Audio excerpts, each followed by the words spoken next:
Hello friends, मैं Sandeep Thakur. Hello friends, मैं संदीप ठाकुर। आप देख रहे हैं माँ संस्कृत गंगा यूट्यूब चैनल।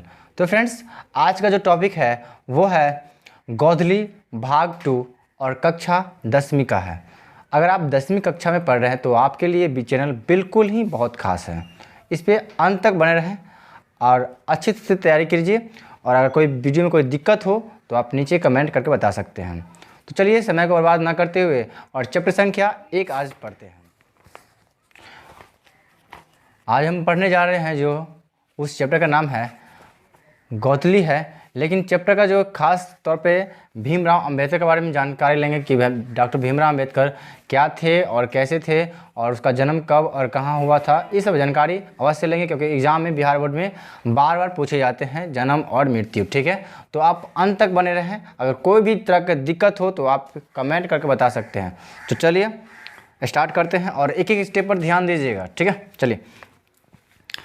बाबा भीमराव अंबेडकर यानी कि बाबा साहेब भीमराव अंबेडकर का जन्म 14 अप्रैल 1891 ईस्वी में महू मध्य प्रदेश एक दलित परिवार में हुआ था।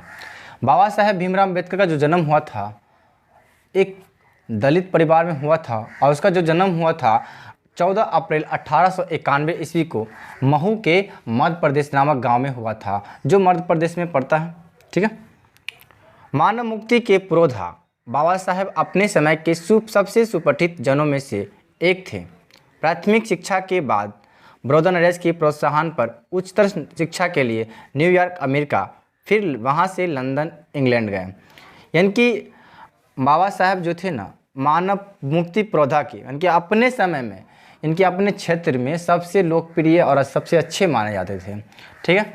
और कभी कभी क्वेश्चन पूछता है कि बिहार बोर्ड में कि बाबा साहेब का जन्म कब और कहाँ हुआ था, तो आपको बताना पड़ेगा कि 14 अप्रैल 1891 ईस्वी को महू मध्य प्रदेश में इसका जन्म हुआ था। और यह एक ऐसा परिवार से उत्पन्न हुआ था, एक दलित परिवार से। ठीक है।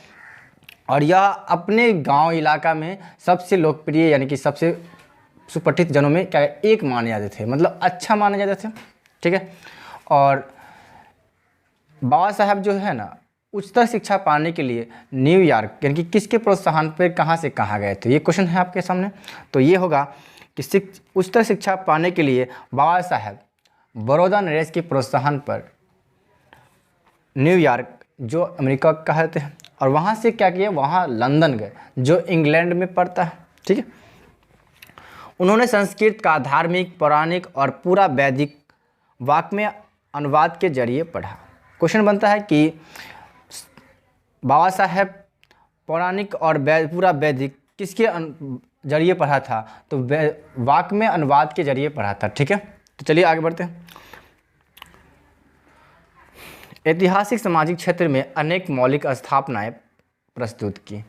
किसने अपने ऐतिहासिक सामाजिक क्षेत्र में अनेक मौलिक स्थापनाएं प्रस्तुत किए थे, तो बाबा साहेब ही किए थे। ठीक है। आगे बढ़ते हैं।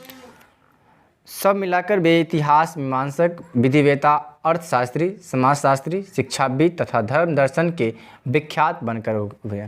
क्वेश्चन बनेगा कि बाबा साहब जो है वो किस किस चीज़ में सबसे अच्छा बनकर उभरे थे, यानी कि सामने प्रकट हुए थे। तो आपको जवाब बिल्कुल ये होना चाहिए, इतिहास के मीमांसक, विधिवेता, अर्थशास्त्री, समाजशास्त्री, शिक्षाविद तथा धर्म दर्शन के विख्यात बनकर क्या हुए, सामने मतलब अपने गांव समाज इलाका में अच्छा बनकर आए। ठीक है। तो चलिए आगे बढ़ते हैं। स्वदेश में कुछ समय उन्होंने वकालत भी किया। स्वदेश का मतलब होता है कि अपना देश, जिस देश में हम रह रहे हैं वो स्वदेश है। जहाँ मेरा जन्म हुआ था वो स्वदेश है, जिसमें हम अपना जीवन यापन कर रहे हैं। और विदेश कहने का मतलब होता है जिसमें अपना देश को छोड़कर किसी और देश में प्रवेश करना ही विदेश कहलाता है। ठीक है। तो चलिए आगे बढ़ते हैं। समाज और राजनीतिक में बेहद सक्रिय भूमिका निभाते हुए उन्होंने अछूत स्त्रियों और मजदूरों को मानवीय अधिकार व सम्मान दिलाने के लिए अथक संघर्ष किया। क्वेश्चन बनता है कि किसने अछूतों स्त्रियों और मजदूरों को मानवीय अधिकार व सम्मान दिलाने के लिए अधिक संघर्ष किया? तो वह बाबा साहेब भीमराव अंबेडकर ने ही सबसे ज़्यादा ही संघर्ष किया, क्योंकि जो स्त्रियों को मतलब किसी को सामने मतलब छुआछूत मानते थे उस समय की बात है, तो उसको अधिकार दिलाने के लिए बाबा साहब ने बहुत संघर्ष किया, जिन्होंने बहुत अपनी भूमिका निभाते हुए हर वो व्यक्ति को अपना अपना अधिकार वो दिलवाया। ठीक है, तो क्वेश्चन बनता है कि अछूतों स्त्रियों और मानवीय मजदूरों को अधिकार दिलाने के लिए अधिक संघर्ष किसने किया? तो बाबा साहेब भीमराव अंबेडकर ने किया था। ठीक है, आगे क्वेश्चन है पढ़ेंगे, उनके चिंतन व रचनात्मक के मुख्य 3 प्रेरक रहे। क्या है कि बाबा साहेब के चिंतन व रचनात्मक कितने थे? तो आपको जवाब होना चाहिए 3 थे, बुद्ध, कबीर और ज्योतिबा फूले। ठीक है, आगे बढ़ते हैं।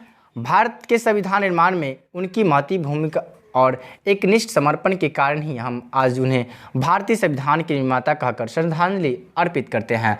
क्योंकि भारत के संविधान निर्माता कहकर किनको समर्पित करते हैं? तो बाबा साहेब भीमराव अंबेडकर को करते हैं, क्योंकि उन्होंने ही भारत का संविधान को लिखने में बहुत ज़्यादा मेहनत किए थे और वह लिखकर और भारत का इतिहास के बारे में बहुत सारी जानकारी प्रकट किए, जिसके अनुसार से हमारा भारत का संविधान भी तैयार किए थे। ठीक है, तो आज के दौर में हम उन्हें भारत के संविधान निर्माता कहकर भी संबोधित करते हैं, बाबा भीमराव अंबेडकर को। चलिए आगे बढ़ते हैं, और इसे संविधान निर्माता कहकर श्रद्धांजलि अर्पित किसे कहते हैं, किसे करते हैं? तो वो होगा बाबा साहेब भीमराव को ही करते हैं। दिसंबर 1956 ईस्वी में दिल्ली में बाबा साहब का निधन हो गया था। कहता है कि दिसंबर दिया हुआ, लेकिन यहाँ पर डेट नहीं दिया हुआ, तो यहाँ पर डेट होगा क्या कि दिसंबर 1956 ईस्वी में दिल्ली में बाबा साहब का निधन हो गया था। तो कहीं क्वेश्चन बनता है कि बाबा साहब का निधन कब हुआ और कहाँ हुआ था? तो डेट इस पर नहीं लिखा हुआ, लेकिन यहाँ पे बता रहे हैं कि 6 दिसंबर 1956 ईस्वी की इसकी मृत्यु हुई थी। ठीक है, तो इस जिस कारण हुआ था इसका मृत्यु, वो था मधुमेह की बीमारी की रोग के कारण इसकी मृत्यु हुई थी। ठीक है, लेकिन ये स्पष्ट रूप से हम इसको नहीं कह सकते कि इसकी बीमारी उसी अनुसार हुआ था, लेकिन ये बताया गया है कि इसका जो मृत्यु हुआ था वो मधुमेह के कारण इसकी मृत्यु हो गई थी। ठीक है, लेकिन स्पष्ट नहीं है। ठीक है, आगे बढ़ते हैं। बाबा साहब ने अनेक पुस्तक लिखी, उनकी प्रमुख रचनाएं एवं भाषण है the caste in India, their manganese.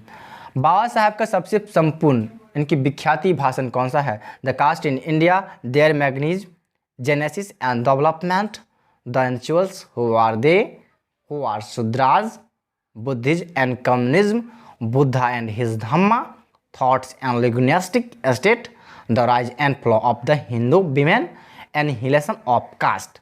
इन सब के बारे में बाबा साहब ने अच्छी तरह से इस सब का पुस्तक मैंने भाषण और रचना के तौर पे से रचनाएं मतलब प्रकट की और पुस्तकों को छापे और लिखे भी थे। चलिए आगे बढ़ते हैं। हिंदी में उनका संपूर्ण वाक्य में भारत सरकार के कल्याण मंत्रालय से बाबा साहेब अम्बेडकर संपूर्ण वाक्य में 21 खंडों में प्रकाशित हुआ था।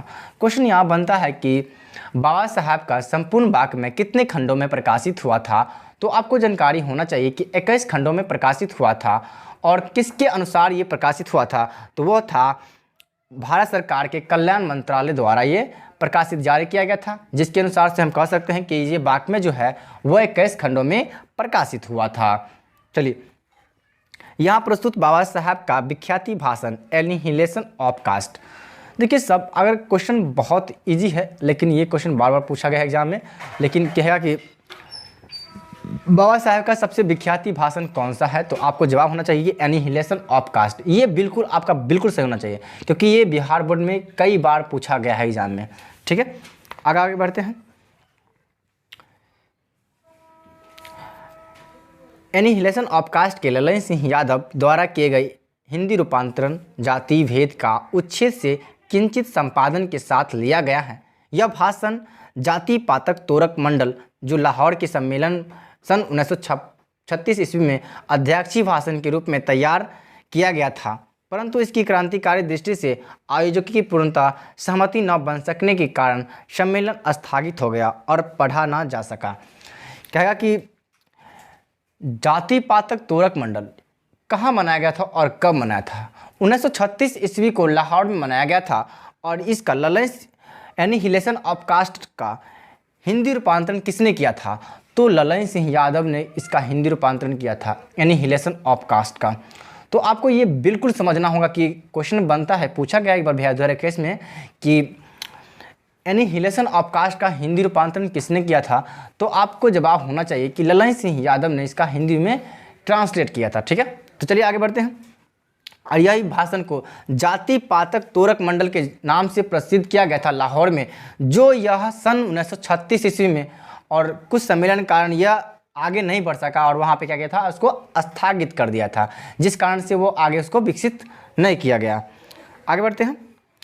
परंतु इसकी क्रांतिकारी दृष्टि से आयोजकों की पूर्णतः सहमति न बन सकने के कारण सम्मेलन स्थगित हुआ। बोले ना कि कुछ कारण बस, अगर मान लीजिए 5 ग्रुप है, जिसमें से 2 ग्रुप तैयार है और 3 ग्रुप असहमत, मतलब उसमें सहमति ही नहीं है, चाहे एक भी तैयार है और 4 नहीं सहमत तैयार है, तो वो क्या हुआ था, उसके लिए बंद किया गया था, जिसके अनुसार कि ये उसका बुक जो है एनिहिलेशन ऑफ कास्ट को मतलब आगे नहीं बढ़ा सका।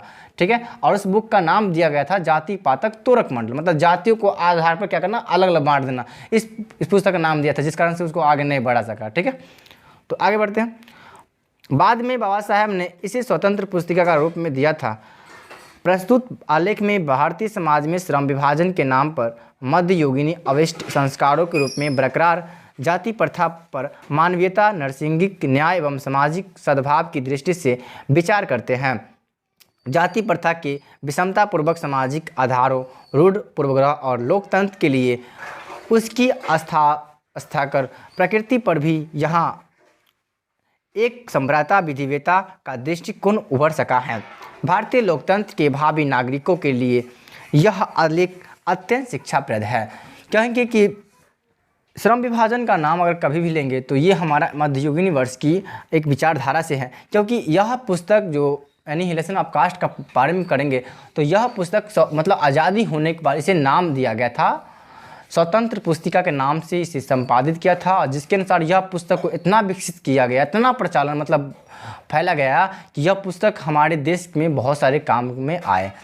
ठीक है, तो हम एक बात बताते हैं कि जो मेन आपका टॉपिक है वो देखिए, जैसे हम श्रम विभाजन और जाति प्रथा के बारे में जानकारी लेंगे कि श्रम विभाजन जाति प्रथा पाठ में कौन सी विधा है, तो आपको समझ जाना है। ये हमारा क्या है, निबंध है। तो अगला है जो डॉक्टर भीमराव अंबेडकर अपने माता पिता के कौन से संतान थे, तो 14वें ही संतान थे जो अपने माता पिता के थे। ठीक है, तो याद रखें कि डॉक्टर भीमराव अंबेडकर जो है अपनी माता पिता के 14वें ही संतान थे। ठीक है, और उसका जन्म जो हुआ था 14 अप्रैल 1891 ईस्वी को महू मध्य प्रदेश में इसका जन्म हुआ था। और आगे बढ़ते हैं कि हाँ, अब उसकी माता और पिता के नाम आपको नहीं पता है तो आप जानकारी ले लीजिए कि बाबा साहब का माता का नाम जो था वो भीमाबाई था। ठीक है, और पिताजी का नाम था रामजी मालोजी सकपाल था। ठीक है, लेकिन प्यार से इसे सकपाल के नाम से जानते थे।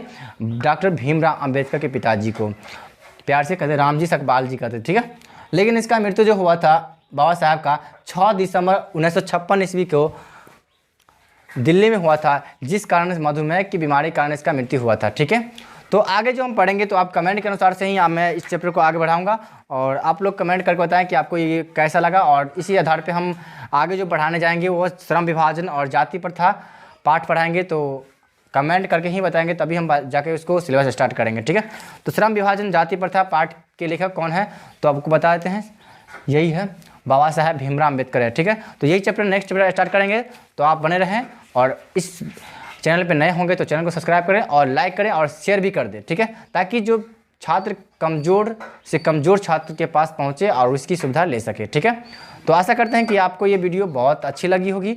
तो मिलते हैं नेक्स्ट वीडियो में, तब तक के लिए जय हिंद जय भारत।